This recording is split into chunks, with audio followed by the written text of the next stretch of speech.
ಈ ಪತ್ರಿಕಾಗೋಷ್ಠಿ ಮುಖ್ಯವಾಗಿ ಇದೊಂದು ಬುದ್ಧಿವಂತರ ಜಿಲ್ಲೆಯ ಒಂದು ಪ್ರಕರಣ. ಬುದ್ಧಿವಂತ ಪತ್ರಕರ್ತರು ಗಮನಿಸಬೇಕಾದ ಒಂದು ವಿಷಯ ಕೂಡ. ಬುದ್ಧಿವಂತರ ಜಿಲ್ಲೆಯ ಬುದ್ಧಿವಂತ ಪತ್ರಕರ್ತರು ಲೆಕ್ಕಾಚಾರದಲ್ಲಿ ಕಾಂಗ್ರೆಸ್ ಬಿಜೆಪಿಯ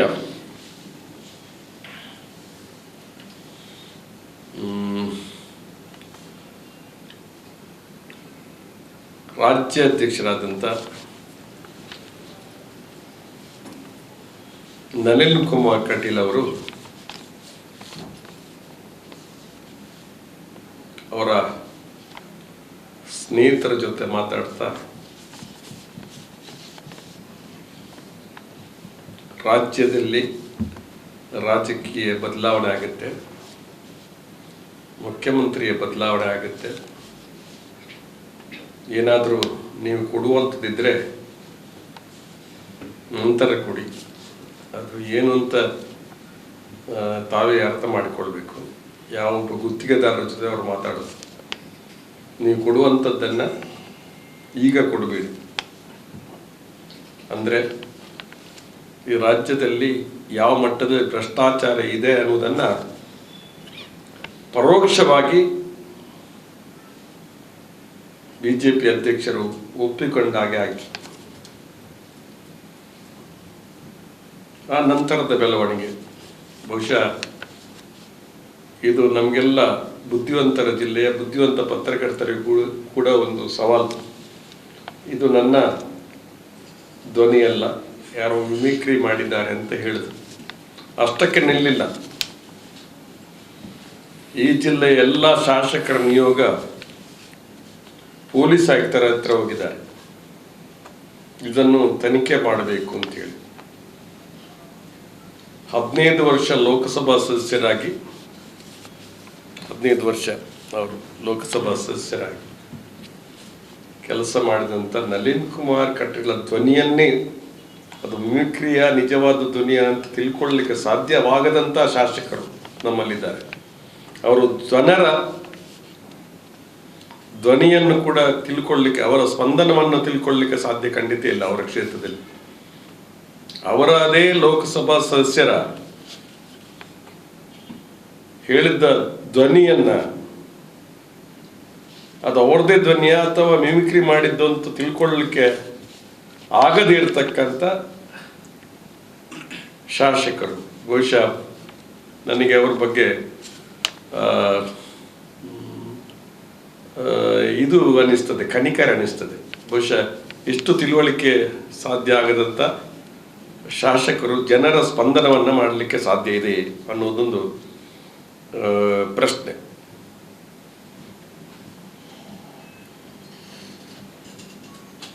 ಪೊಲೀಸ್ ಆಯುಕ್ತರಿಗೆ ಮನವಿ ಕೊಟ್ಟು 1 ವಾರ ಆಯಿತು.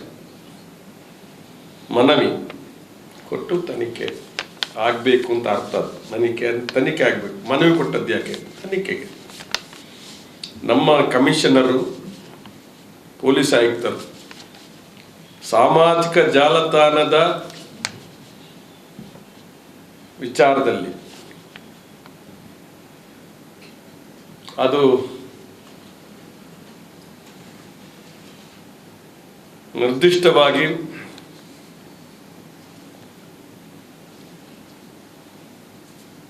ಪತ್ತೆ ಮಾಡುವಲ್ಲಿ ಬಹುಶಃ ಹಿಂದಿನ ಕೆಲವು ಸಾಮಾಜಿಕ ಜಾಲದ ಪ್ರಕರಣಗಳನ್ನು ಕೆಲವು ಜನ ಬಂಧನ ಕೂಡ ಮಾಡಿದ್ದಾರೆ. ಅವರು ಎಕ್ಸ್ಪರ್ಟ್ ಇದ್ದಾರೆ.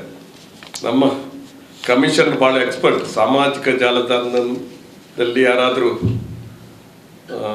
ಪ್ರಕರಣ ಇದ್ದರೆ ಅದನ್ನು ಹಿಡಿಯುವುದರಲ್ಲಿ ಭಾಳ ಎಕ್ಸ್ಪರ್ಟ್ ಇದ್ದಾರೆ. ಕೆಲವು ಜನರನ್ನು ಒಳಗೆ ಹಾಕಿದ್ದಾರೆ. ಎಕ್ಸ್ಪರ್ಟ್ ಅವರು. ಅವರಷ್ಟು ಎಕ್ಸ್ಪರ್ಟ್ ಸದ್ಯಕ್ಕೆ ಯಾರು ಇರಲಿಕ್ಕೆ ಸಾಧ್ಯ ಇಲ್ಲ. ಆ ಎಕ್ಸ್ಪರ್ಟ್ ಪೊಲೀಸ್ ಆಯುಕ್ತರಿಗೆ 1 ವಾರ ಆದರೂ ಕೂಡ ಅದು ತನಿಖೆ ಮಾಡಿ ಅದನ್ನು ಕಂಡುಹಿಡಿಯಲಿಕ್ಕೆ ಆಗಿಲ್ಲ. ಎಕ್ಸ್ಪರ್ಟ್ ಪೊಲೀಸ್ ಆಯುಕ್ತರಿಗೆ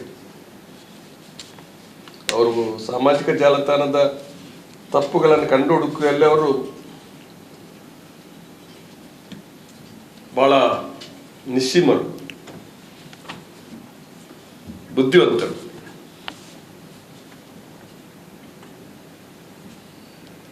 ಪರಿಣಿತರವರು.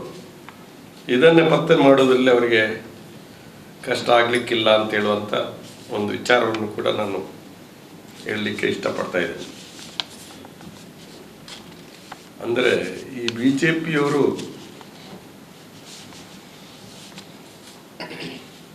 ಏನಾದ್ರು ತಪ್ಪು ಮಾಡಿದರೆ ಇದಕ್ಕೆ ಪರೋಕ್ಷವಾಗಿ ವಿಪಕ್ಷದವರು ಕಾರಣ ಅಂತ ಹೇಳುವಂಥ ರೀತಿಯಲ್ಲಿ, ಅಂದರೆ ಈ ಧ್ವನಿ ಕಾಂಗ್ರೆಸ್ನವರು ಮಾಡಿಸಿದ್ದಾರೆ ಅಂತ ಹೇಳುವ ರೀತಿಯಲ್ಲಿ ಅವರು ಮಾತಾಡಿದ್ದಾರೆ. ಕೈವಾಡ ಇದೆ ಅಂತ ಕೂಡ ಮಾತುಗಳು ಬಂತು. ತನಿಖೆ ಆಗುವುದು ಒಳ್ಳೆಯದೇ, ತನಿಖೆ ಆಗಬೇಕಾಗಿದೆ ವಿಚಾರ ಕೂಡ. ಆದರೆ ಈ ದೇಶದ ರಾಜಕೀಯ ಇತಿಹಾಸದಲ್ಲಿ, ರಾಜ್ಯದ ರಾಜಕೀಯ ಇತಿಹಾಸದಲ್ಲಿ ಯಾವುದೇ ಆರೋಪ ಬಂದಾಗ ತನಿಖೆ ಅಂತೂ ಮಾಡಿದ್ದು ನಮ್ಗೆ ಗೊತ್ತಿಲ್ಲ. ನಮ್ಮ UPA ಸರ್ಕಾರ ಇದ್ದಾಗ ದೇಶದ ಅನೇಕ ವಿಷಯದ ಬಗ್ಗೆ ತನಿಖೆ ಆಗಬೇಕು ಅಂತಂದಾಗ ತನಿಖೆ ಮಾಡಿ ಇದಂಥ ಇತಿಹಾಸ ಇದೆ. ಇವರು ಯಾವುದೇ ರೀತಿ ತನಿಖೆ ಮಾಡುವಂಥ ಒಂದು ಪ್ರಸಂಗವೇ ಇಲ್ಲ. ಅನೇಕ ವಿಷಯಗಳನ್ನು ನಾವು ಉಲ್ಲೇಖ ಮಾಡಿದ್ದೆ. ಈಗ ಶಶಿಕಲಾ ಜೊಲ್ಲೆ ಅವರು ಮಹಿಳಾ ಮತ್ತು ಮಕ್ಕಳ ಕಲ್ಯಾಣ ಇಲಾಖೆಯ ಮಂತ್ರಿಗಳು. ಅವರು ಮಕ್ಕಳಿಗೆ ಕೊಡ್ತಕ್ಕಂಥ, ಮಕ್ಕಳಿಗೆ ಕೊಡುವಂಥ ಪೌಷ್ಟಿಕ ಆಹಾರವನ್ನು ಕೊಡ್ತಕ್ಕಂಥ ಅಂಗನವಾಡಿ ಅಂತ ಅದು ಪರಿಕಲ್ಪನೆ ತಂದವರು ಇಂದಿರಾ ಗಾಂಧಿ ಅವರು. ಎಲ್ಲ ತಾಲೂಕಲ್ಲಿ ಅಂಗನವಾಡಿ ಇರಲಿಲ್ಲ, ಹಂತ ಹಂತವಾಗಿ ಅಂಗನವಾಡಿಗಳು ಬಂತು. ಅವರು ಟೀಚರ್ಗಳಲ್ಲ, ಅವರು ಅಂಗನವಾಡಿ ಕಾರ್ಯಕರ್ತೆ. ಅವರು ಅಲ್ಲಿ ಕೆಲಸ ಮಾಡೋದು. ಅವ್ರದ್ದು ಪೂರ್ವ ಪ್ರಾಥಮಿಕ ಅಂಗನವಾಡಿ ಅಂದರೆ ಪೌಷ್ಟಿಕ ಆಹಾರ ಕೊಡ್ತಕ್ಕಂಥ ಕೇಂದ್ರ. ಆ ಪೌಷ್ಟಿಕ ಆಹಾರ ಕೊಡ್ತಕ್ಕಂಥ ಕೇಂದ್ರದ ಮಗುವಿಗೆ, ಹೊಟ್ಟೆಯಲ್ಲಿದ್ದ ಗರ್ಭಾವಸ್ಥೆಯಲ್ಲಿದ್ದ ಮಗುವಿಗೆ ಕೂಡ ಕೊಡುವಂಥ ಪೌಷ್ಟಿಕ ಆಹಾರ ಇದೆ. ಮತ್ತು ಸಣ್ಣ ಮಕ್ಕಳಿಗೆ ಕೊಡ್ತಕ್ಕಂಥ ಪೌಷ್ಟಿಕ ಆಹಾರ ಎಲ್ಲಿದೆ? ಈ ಪೌಷ್ಟಿಕ ಆಹಾರ ಮಕ್ಕಳಿಗೆ ಕೊಡ್ತಕ್ಕಂಥ ಪೌಷ್ಟಿಕ ಆಹಾರದಲ್ಲಿ ತಿನ್ನುವಂಥವ್ರು. ಬಹುಶಃ ಅದು ಕೂಡ ಒಂದು ರೀತಿ ತನಿಖೆ ಆಗಬೇಕು ಅಂತ ಹೇಳುವಂಥ ಮಾತನ್ನು ನಾನು ಹೇಳಲಿಕ್ಕೆ ಇಷ್ಟಪಡ್ತೀನಿ. ಇದು ನಮ್ಮ ಸರ್ಕಾರ ಇದ್ದಾಗೆ ಮೊಟ್ಟೆ ಕೊಡುವಂಥ ಹಾಲು ಕೊಡ್ತಕ್ಕಂಥದ್ದು, ಮೊಟ್ಟೆ ಕೊಡ್ತಕ್ಕಂಥದ್ದು ಅಂಗನವಾಡಿ ಪರಿಕಲ್ಪನೆ, ಅದು ಇಂದಿರಾ ಗಾಂಧಿಯವರು ಕಾಂಗ್ರೆಸ್ ಪರಿಕಲ್ಪನೆ. ಇವತ್ತು ಬಡವರಿಗೆ ಬೇಕಾದಂಥ ಕಾರ್ಯಕ್ರಮ ಕೊಟ್ಟಿರ್ತಕ್ಕಂಥ ಅನ್ನಭಾಗ್ಯ ಇರ್ಬೋದು, ಯಾವುದೇ ಇವತ್ತು ಗರ್ಭಿಣಿಯವರ ಆರೈಕೆ ಮಾಡ್ತಕ್ಕಂಥ ಕಾರ್ಯಕ್ರಮ ಏನೆಲ್ಲ ಬಂದಿದೆ ಅದರಲ್ಲೂ ಕೂಡ ಕಾಂಗ್ರೆಸ್ಸಿನ ಒಂದು ಕಾರ್ಯಕ್ರಮ. ಇವತ್ತು ಅದರ ತನಿಖೆ ಕೂಡ ಆಗಬೇಕು ಅಂತೇಳಿ ನಾನು ಈ ಸಂದರ್ಭವನ್ನು ಉಪಯೋಗ ಮಾಡಿಕೊಂಡು ನಾನು ಸರ್ಕಾರವನ್ನು ಒತ್ತಾಯ ಮಾಡ್ತಾ ಇದ್ದೇನೆ. ನೀವು ಪತ್ರಕರ್ತರು, ಇನ್ನೊಂದು ಮುಖ್ಯವಾದ ವಿಚಾರ, ದೇಶದ ಒಂದು ಪ್ರಮುಖ ಪತ್ರಿಕೆಯಾದಂಥ ದೈನಿಕ ಭಾಸ್ಕರ್ ಮತ್ತು ಭಾರತ ಸಮಾಚಾರ ಇವರು ಸರ್ಕಾರದ ವೈಫಲ್ಯದ ಬಗ್ಗೆ, ಇವತ್ತು 4ನೇ ಅಂಗವಾದ ಪತ್ರಿಕೆ ಏನಾದರೂ ತಪ್ಪುಗಳಿದ್ರೆ ವಿರೋಧ ಪಕ್ಷ ಅದನ್ನು ಮಾಡಲಿಕ್ಕೆ ಸಾಧ್ಯ ಇಲ್ಲದಿದ್ದರೆ ಪತ್ರಿಕೆ ಮಾಡಬೇಕು ಅಂತೇಳಿ ಒಂದು ಮಾತಿದೆ. ಪ್ರಜಾಪ್ರಭುತ್ವ ವ್ಯವಸ್ಥೆಯಲ್ಲಿ ಪ್ರಮುಖವಾಗಿ 4ನೇ ಪ್ರಮುಖ ಅಂಗ ಪತ್ರಿಕೆ ಅಂತ. ಪತ್ರಿಕೆ ಇವತ್ತು ಶವ ನದಿಯಲ್ಲಿ ಹೋಗಿರ್ತಕ್ಕಂಥ ಇರ್ಬೋದು, ಇನ್ನೊಂದು ವಿಚಾರ ಇರ್ಬೋದು, ಅದನ್ನು ಅವರ ಮೇಲೆ ಇಡೀ ದೇಶದಲ್ಲಿರ್ತಕ್ಕಂಥ ಅವರೆಲ್ಲ ಕಚೇರಿಗೆ ಇಡಿ ರೈಡ್ ಆಯಿತು. ಇದು ಪತ್ರಿಕೆಯ ಮೇಲೆ ನಡೀತಕ್ಕಂಥ ಸವಾರಿ. ಯಾಕೆ ಯಾರು ಮಾತಾಡಬಾರ್ದು ಅಂತೇಳಿ, ಅವರ ಪರವಾಗಿ ಮಾತಾಡೋರು ಮಾತ್ರ ಮಾತಾಡಬೇಕು. ಇದು ಪತ್ರಕರ್ತರಾದ ತಾವುಗಳು ಇದನ್ನು ಒಂದು ವಿಶೇಷವಾಗಿ ಯೋಚನೆ ಮಾಡಬೇಕಾದ ವಿಷಯ. ಪೆಗಾಸಸ್ನ ಬಗ್ಗೆ ಕೂಡ ಇವತ್ತು ಏನು ಗೂಢಾಚರ್ಯೆ, ಅದನ್ನು ದೇಶದ್ರೋಹಿಗಳಿಗೆ ಅದನ್ನು ಕಂಡುಹಿಡ್ತಕ್ಕಂಥ ಒಂದು, ಅದು ಇಸ್ರೇಲ್ನವರು ತನಿಖೆಗೆ ಮಾಡಲಿಕ್ಕೆ ಇಲ್ಲಿ ಭಾರತದಲ್ಲಿ ಅದು ದುರ್ಬಲಕೆ ಆಗಿದೆ ಅನ್ನುವಂಥ, ನಮಗೆ ಬೇಕಾಗಿರ್ತಕ್ಕಂಥದ್ದು ತನಿಖೆ. ಬೋಫೋರ್ಸ್ನ ಬಗ್ಗೆ ಜನರು ದೊಡ್ಡ ಮಟ್ಟದ ಅದರಲ್ಲಿ ತಪ್ಪಾಗಿದೆ ಅಂತ ಹೇಳುವಾಗ ಕಾಂಗ್ರೆಸ್ UPA ಸರ್ಕಾರ ಜಾಯಿಂಟ್ ಪಾರ್ಲಿಮೆಂಟ್ ಕಮಿಟಿಗೆ ಒಪ್ಪಿಸಿದ್ದಾರೆ. ಪ್ರತಿಯೊಂದು ಪ್ರಕರಣವನ್ನು ತಮ್ಮ ಗಮನಕ್ಕೆ ಪ್ರತಿಯೊಂದು ಪ್ರಕರಣವನ್ನು UPA ಸರ್ಕಾರ ತನಿಖೆಗೆ ಒಳಪಡಿಸಿದೆ. ತಪ್ಪಿತಸ್ಥರಂತೂ ಕಂಡು ಬಂದಲ್ಲಿ ಅವರ ಮೇಲೆ ಕ್ರಮವನ್ನು ಮಾಡ್ತಕ್ಕಂಥದ್ದು ಕೂಡ ಮಾಡಿದೆ. ತನಿಖೆ ಆಗದಿದ್ದರೆ ಅದು ಯುದ್ಧದ ಟ್ಯಾಂಕರ್, ರಫೇಲ್ ಯುದ್ಧ ವಿಮಾನದಾಗೆ ಅದು ಕೂಡ ಯುದ್ಧದ ಟ್ಯಾಂಕರ್, ಅದನ್ನು ತನಿಖೆ ಮಾಡಬೇಕು ಅಂತ ತನಿಖೆ ಮಾಡಿದ್ದಾರೆ. ಹಾಗೆ ರಫೇಲನ್ನು ತನಿಖೆ ಮಾಡಲಿಕ್ಕೆ ಅವರಿಗೆ ಆಗುವುದಿಲ್ಲ, ತನಿಖೆ ಮಾಡುವುದಿಲ್ಲ. ಫ್ರಾನ್ಸ್ ಅವರು ತನಿಖೆ ಮಾಡಲಿಕ್ಕೆ ತಯಾರಿದ್ದಾರೆ, ಮಾಡ್ತೇವೆ ಅಂತ ಹೇಳ್ತಾ ಇದ್ದಾರೆ ಈಗ ಸದ್ಯಕ್ಕೆ. ಆದರೆ ನಿಮ್ಮಲ್ಲಿ ನಾನು ಕೇಳ್ತೀನಿ, UPA ಸರ್ಕಾರ 7 ವರ್ಷ ಆಯಿತು, ಒಂದೇ ಒಂದು ಆರೋಪಗಳನ್ನು ತನಿಖೆ ಮಾಡಿದಂಥ ಒಂದು ಸರ್ಕಾರ ಇದ್ದರೆ ಅದು ಮೊಂಡು ಸರ್ಕಾರ. ರಾಜ್ಯದಲ್ಲಿ ಕೂಡ ಹಾಗೆ. ನಮ್ಮ ಸರ್ಕಾರ ಇದ್ದಾಗ ಕೇಂದ್ರದಲ್ಲಿ BJP NDA ಸರ್ಕಾರ ಇದ್ದಾಗ 7 CBI ತನಿಖೆಯನ್ನು ಕೊಟ್ಟಿದ್ದಾರೆ ನಮ್ಮ ಸರ್ಕಾರ ರಾಜ್ಯದಲ್ಲಿ ಅಧಿಕಾರದ. ಆದರೆ ನಮ್ಮ ದೇಶದಲ್ಲಿ ನಮ್ಮ ಸರ್ಕಾರ ಇದ್ದಾಗ UPA ಸರ್ಕಾರ ಒಂದೇ ಒಂದು ಕೊಟ್ಟಿಲ್ಲ. ಯಾಕೆಂದರೆ UPA ಸರ್ಕಾರ ಇದೆ, ಕೊಡಲಿಕ್ಕೆ ಆಗುವುದಿಲ್ಲ ಅಂತ ಇದೇ ಯಡಿಯೂರಪ್ಪನವರು ಹೇಳಿದ್ದಾರೆ. ಆದ್ದರಿಂದ ನಾವು ಇವತ್ತು ತನಿಖೆ ಮಾಡೋದಿಲ್ಲ, ಯಾವುದನ್ನು ಕೂಡ ತನಿಖೆ ಮಾಡಬೇಕು. ಜೊಲ್ಲೆ ಪ್ರಕರಣ ಇರ್ಬೋದು, ಪ್ರತಿಯೊಂದು ಪ್ರಕರಣ ನಾನು ಈಗ ಹೇಳಿರ್ತಕ್ಕಂಥ ತನಿಖೆ ಆಗಬೇಕು ಅಂತ ನಾನೊಬ್ಬ ಇಲ್ಲಿ ಒಬ್ಬ ಜಿಲ್ಲೆಯ ಒಬ್ಬ ಸಾಮಾಜಿಕ ಬದುಕಲ್ಲಿರ್ತಕ್ಕಂಥ ವ್ಯಕ್ತಿಯಾಗಿ ನಾನು ತಮ್ಮ ಮೂಲಕ ಸರ್ಕಾರವನ್ನು ವಿನಂತಿ ಮಾಡಿಕೊಳ್ತಾ ಇದ್ದೇನೆ.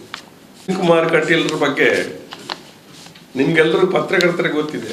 ಅವರ ವ್ಯಂಗ್ಯ ನಗು ಉಂಟಲ್ಲ, ಅದು ಯಾರಿಗೆ ಮಾಡಲಿಕ್ಕೆ ಆಗೋದು. ನಾನು ಮೊನ್ನೆ ಹೇಳಿದ್ದೆ ಒಂದು ವಿಷಯ, ರೈತರ ಒಂದು ಚಳುವಳಿಯನ್ನು ಉದಾಹರಣೆಯಾಗಿ ತೆಗೆದುಕೊಳ್ಳಿ. ಪಕ್ಷಾತೀತವಾದಂಥ ಚಳುವಳಿ ಅದು. ಎಷ್ಟು ಸಮಯ ಆಯಿತು? ಇದೇ ಟಿಕಾಯತ್ನ ತಂದೆ ಅವರು ಚಳುವಳಿಯನ್ನು ಪ್ರಾರಂಭ ಮಾಡುವಾಗ ನಮ್ಮ ಕೇಂದ್ರ ಸರ್ಕಾರ ಅವರನ್ನು ಕರೆದು ಮಾತಾಡಿಸಿ ಯಾವುದಾದ್ರೊಂದು ಸಮಾಧಾನ ಮಾಡಿ ಅವರಿಗೆ ಸಮಜಾಯಿಸಿ ಮಾಡಿ ಚಳುವಳಿಯನ್ನು ಪರಿಹಾರ ಮಾಡಲಿಕ್ಕೆ ಪ್ರಯತ್ನ ಮಾಡಿ ಚಳುವಳಿ ನಿಲ್ಲಿಸಿದ್ದಾರೆ. ಇವತ್ತು ಇವರನ್ನು ನಾವು ಮುಕ್ತವಾಗಿ ಮಾತುಕತೆಗೆ ತಯಾರಿದ್ದೇವೆ ಅಂತ ಹೇಳೋದು, ಕರೆಯುವುದು, ವಾಪಸ್ ಕಳಿಸೋದು. ಆದ್ದರಿಂದ ಹೋರಾಟ ಯಾವ ಹೋರಾಟದಿಂದ ಆಗಿದೆ ಅಂತ ಹೇಳಿದ್ರೆ ಈ ಹೋರಾಟಗಳು ಕೂಡ ಸಾಧ್ಯವಾದಷ್ಟು ಮಟ್ಟಿಗೆ ಆಗಿದೆ. ಇವತ್ತೇನು ಹೇಳ್ತಾರೆ, ಲೋಕಸಭೆಯಲ್ಲಿ ಮಾತಾಡದಿದ್ರೆ ಲೋಕಸಭೆ ನಡೆಸಲಿಕ್ಕೆ ಬಿಡೋದಿಲ್ಲ ಅಂತ ಬರ್ತದೆ. ಪೆಗಾಸಸ್ ಅನ್ನುವಂಥ ವಿಷಯ ಉಂಟಲ್ಲ, ಅದು ಸಣ್ಣ ವಿಷಯ ಅಲ್ಲ. ಇವತ್ತು ಬೇರೆ ದೇಶ, ಇಲ್ಲಿ ಮಾತ್ರ ಇದರ ವಿರುದ್ಧ ಪ್ರತಿಭಟನೆ ಆಗ್ತಾ ಇಲ್ಲ, ಜಗತ್ತಿನ ಬೇರೆ ಬೇರೆ ದೇಶದಲ್ಲಿ ಪ್ರತಿಭಟನೆ ಆಗ್ತಾ ಇದೆ. ಇವತ್ತು ಇಸ್ರೇಲ್ ತಮ್ಮ ದೇಶದಲ್ಲಿ ಇದರ ತನಿಖೆಗೆ ಒಳಪಡಿಸತಕ್ಕಂಥ ಕೆಲಸ. ಇವತ್ತು ಭಾರತದಲ್ಲಿ ದೊಡ್ಡ ಪ್ರಮಾಣದಲ್ಲಿ ದುರ್ಬಳಕೆ ಆಗಿದೆ. ಇದು ಗಮನಕ್ಕೆ ಬಂದಾಗ ಸ್ವಯಂ ಪ್ರೇರಿತವಾಗಿ ಒಂದು ಸರ್ಕಾರ, ಒಂದು ಸಜೀವ ಸರ್ಕಾರ, ಜೀವಂತ ಇರತಕ್ಕಂಥ ಸರ್ಕಾರ, ಅದು ತನಿಖೆ ತೆಗೆದುಕೊಳ್ಳಬೇಕು. ಜೀವಂತ ಸರ್ಕಾರ. ಅನಿಲ್ ಅಂಬಾನಿ ಏನು ಎಕ್ಸ್ಪರ್ಟ್ ಅಲ್ಲ ರಫೇಲ್ ಯುದ್ಧ ವಿಮಾನ ತಯಾರು ಮಾಡಲಿಕ್ಕೆ.